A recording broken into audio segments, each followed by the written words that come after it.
Likutei Sichos, Chelik Zayin, Volume 17, the second Sicha for Parshas Kedoshim. This is a Rashi Sicha.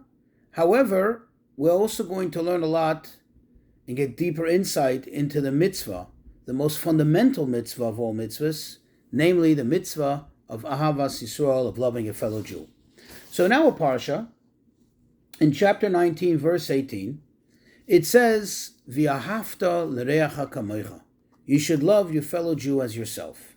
So Rashi says, on the words V'ahavta l'reacha kamoicha, Rashi says, Omar Rabbi Akiva. Rabbi Akiva said, Ze klal godel b'Torah.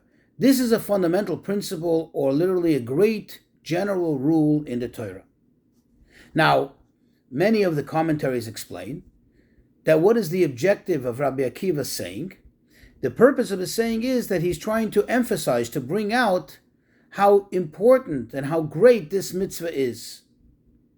And this is similar to the idea that Hillel, the great sage Hillel, said, the famous story of one came to convert and he said to Hillel he wants to know the whole Torah standing on one foot, meaning give it to me in one sentence. And Hillel said that that what you don't like to be done to you, don't do it to the other. And he said to him, this is the entire Torah, and the rest is commentary. So it's similar, it's along those lines. Now, of course, the question is, indeed, this is the purpose of Rabbi Akiva saying, that he's trying to emphasize, he's trying to underscore the importance of this mitzvah. However, the question is, and we're already well familiar with the rules of Rashi.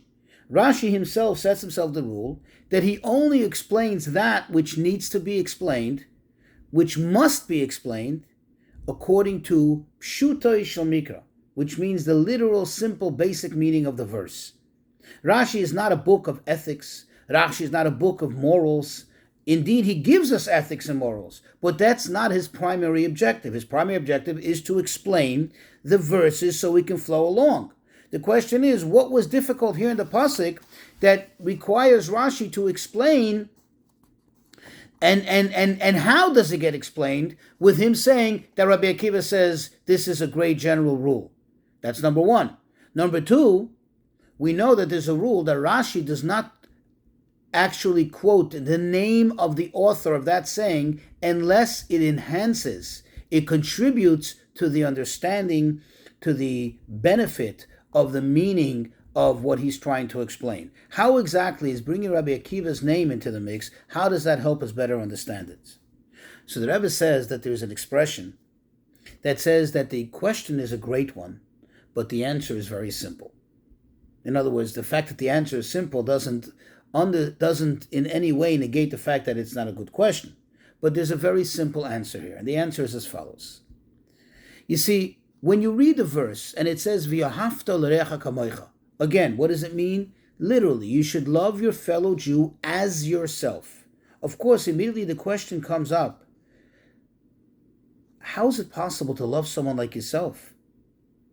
And if it's so important that you have to love someone like you love yourself, then the question becomes, why the need for so many of the commandments in the Torah that pertain to the interpersonal relationships, such as do not steal, do not rob, do not take revenge, do not commit adultery. All these things fall under this flag of loving someone like yourself, because the fact is, if you love someone like you really love yourself, then automatically, and as a direct result, you won't do these things to another. In other words, there's a direct outcome of you loving another person. So the question then is, if loving a fellow, loving another Jew like yourself is the mitzvah here, literally, then why the need for any of the other mitzvahs? And this is what Rashi is telling us. This is how he helps us by telling us, listen, this is only a fundamental concept, a great general rule in the Torah. In other words, this mitzvah of loving your fellow Jew is only a klal, is only a fundamental general rule.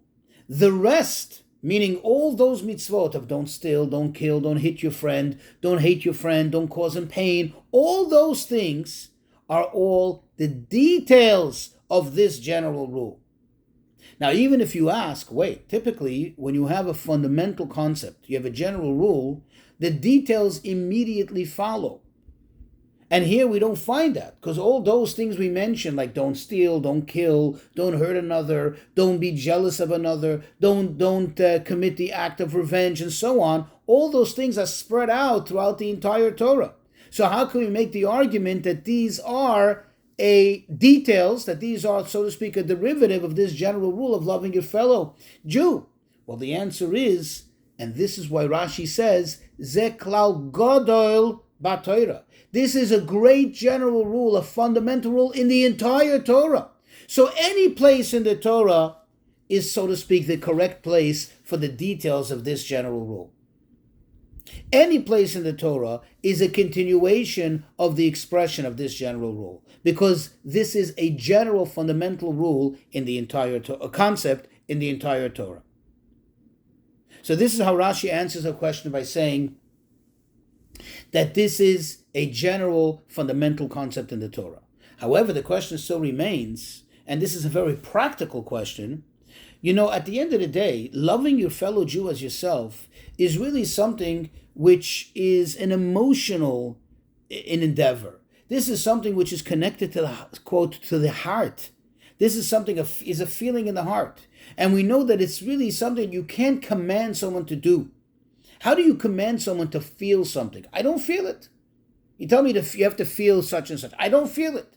Now, if you tell me to do something, if I have to do a certain action, to do it by rote, that is possible. I can go through the motions without having any feelings, because I have to get the job done. I can physically do it. That you can demand someone, that you can put someone to task.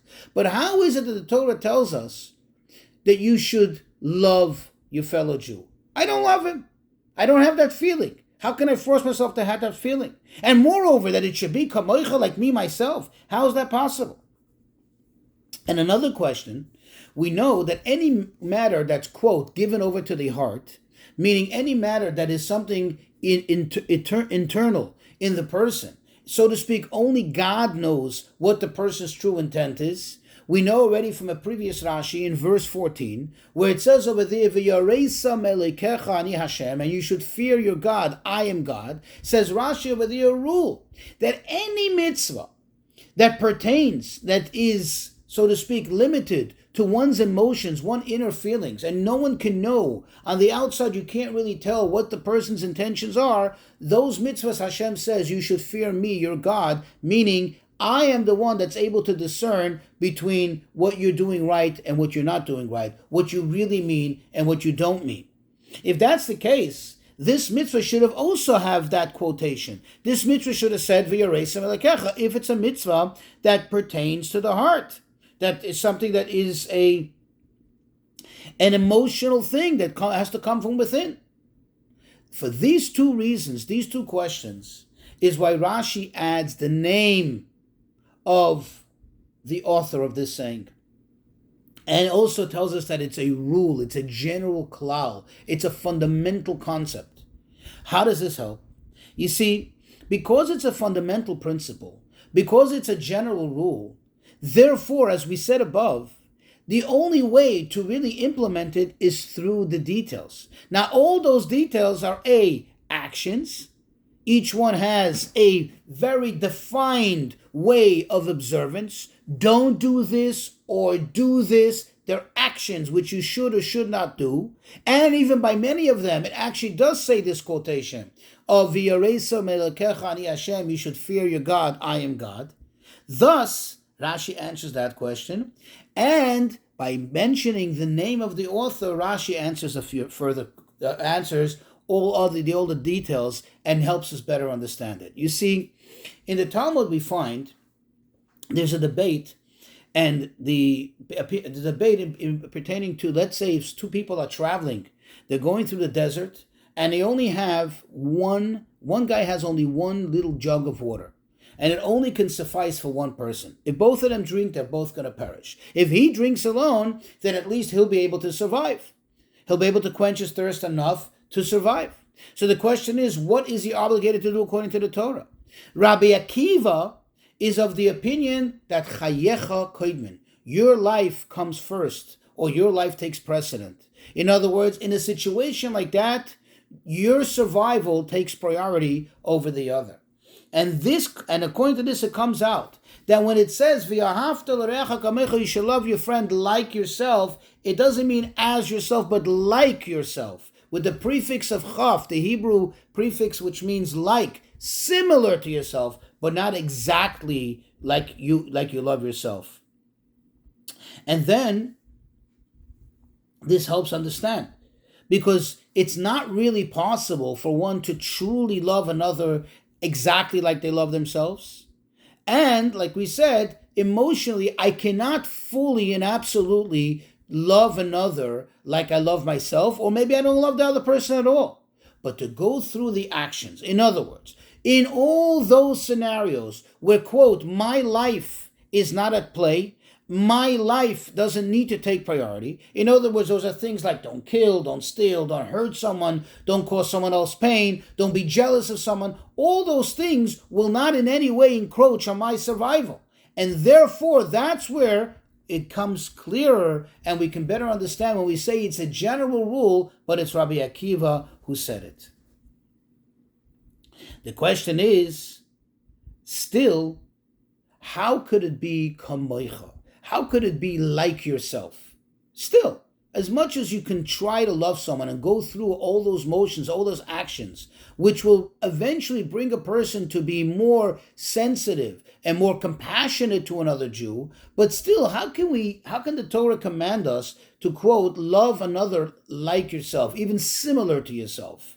Not absolutely as yourself, but close to like yourself. How is it still possible? How can one get this? And here again, this becomes enhanced by quoting Rabbi Akiva. You see, because Rabbi Akiva is of the opinion, and Rabbi Akiva says that no matter what, even if a Jew is not in good standing with his observance of Torah or mitzvah, Rabbi Akiva says, Chavivin Yisrael shenikru banim lamokim, that the Jews are beloved, that they are called always, regardless of their state, regardless of their behavior, they're always called children to the Almighty. And this is in Pirkei Avos in chapter 3, Perek Gimel.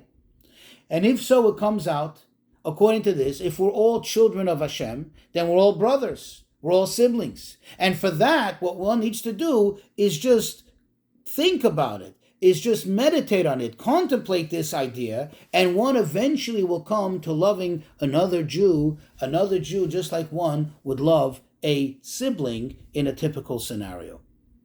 And another thing that Rashi hints by bringing the name Rabbi Akiva, see, because really one can ask, one second, if this is a general rule, if this is such a fundamental principle in the Torah, how come the Torah waited until now, until our Parsha?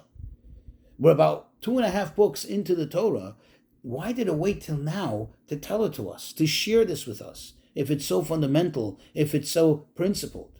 And the answer is, Rabbi Akiva himself is the one who holds, as a debate, Rabbi Akiva and Rabbi Shmuel, exactly how the Torah was disseminated, how the Torah was given over by Hashem.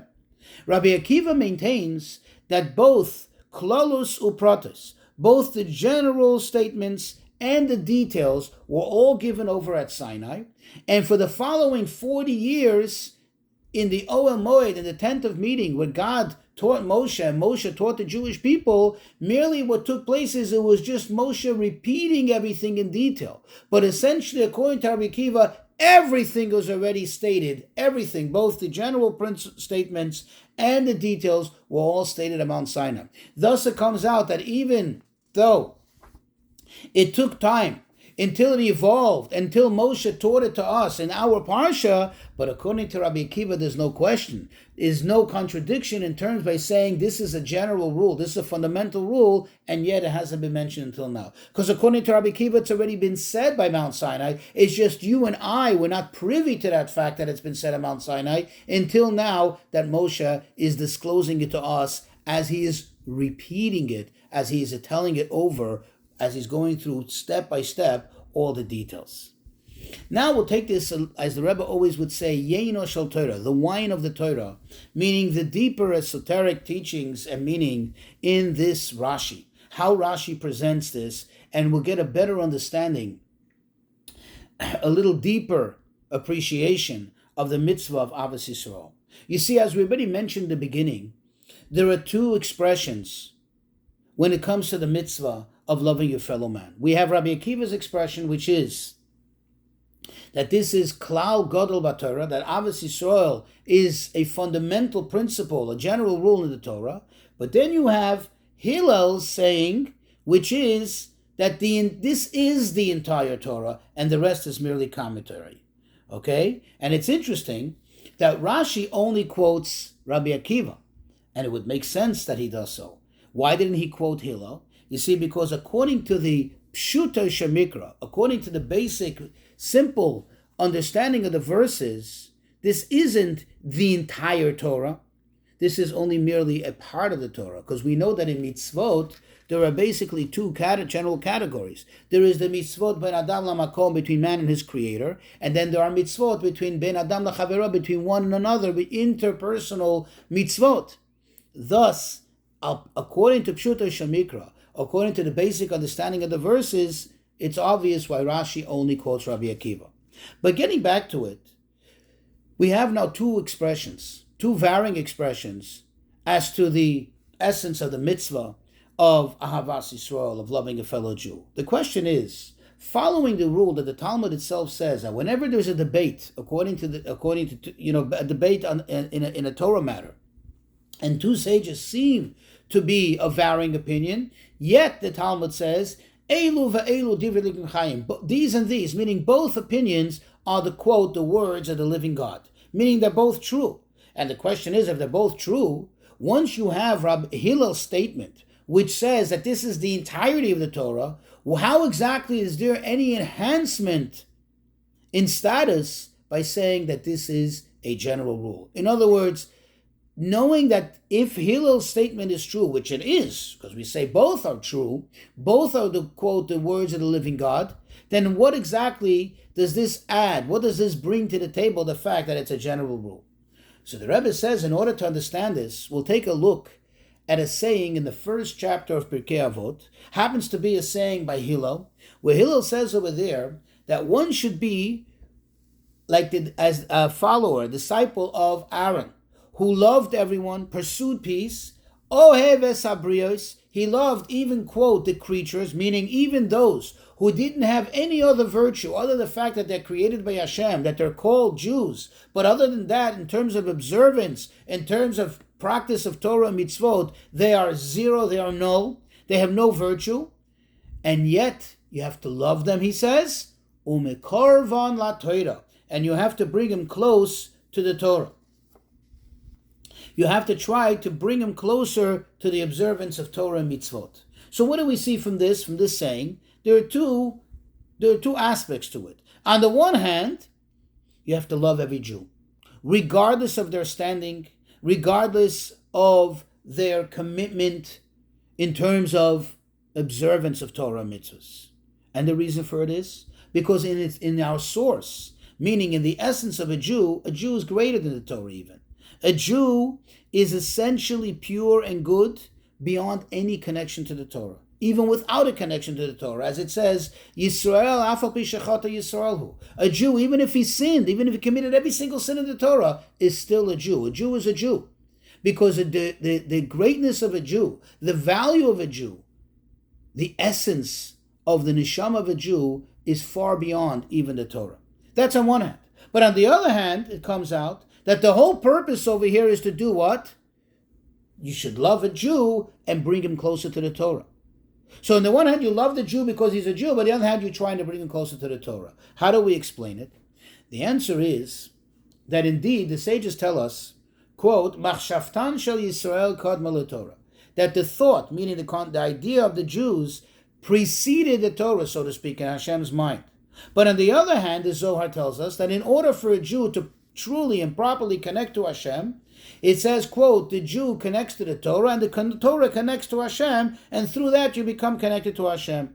So again, it comes out that there are two extremes, there are two sides. On the one hand, the Jew is greater than the Torah, but this is because of his source, the essence of the Jew. But on the other hand, The Jew, as he manifests himself, as it becomes manifested down here, a neshama, a soul in a physical body, seems to be less than the Torah and needs the Torah as a means in order to connect to Hashem and bring out the true inner essence, the greatness of a Jew. In other words, the greatness of the Jew cannot remain exclusive. It now, as the Jew is down here in this world, it requires the power of the Torah in order to connect to Hashem. So now we see, and that explains for the two extremes in this mitzvah of Ahavas Yisrael, as expressed in the words of Hillel. You see, on the one hand, you have to love every Jew unconditionally, regardless of their standing, because a Jew is greater than anything. However, on the other hand, to fully express and bring out the greatness of the Jew, you have to try to bring him close to the Torah in order to get that in an expressed manner, that connection to Hashem, that greatness of the Jew. And now we'll understand the difference between Hillel and Rabbi Akiva.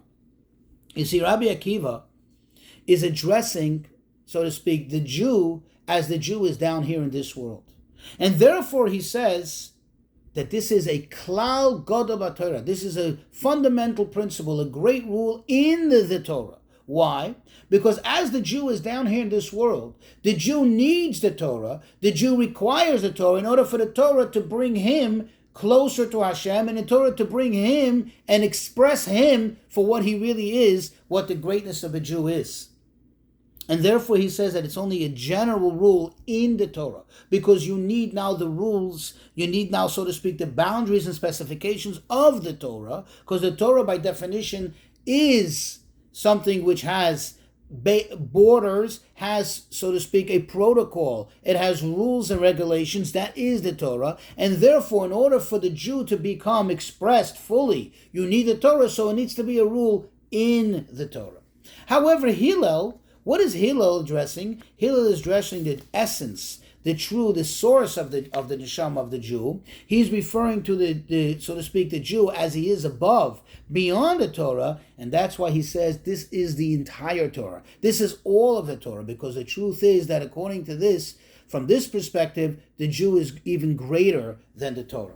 But as we said before, we understand why Rashi preferred and quoted Rabbi Akiva, because over here we're talking about Pshutei Shemikra, we're talking about the Jew as he is in the Torah, as the Torah commands us to deal with the Jew. Thus, we have to look at the Jew from this perspective, that it's a klal gadol b'Torah, that through the Torah and its rules, we're able to bring out the true greatness of a Jew.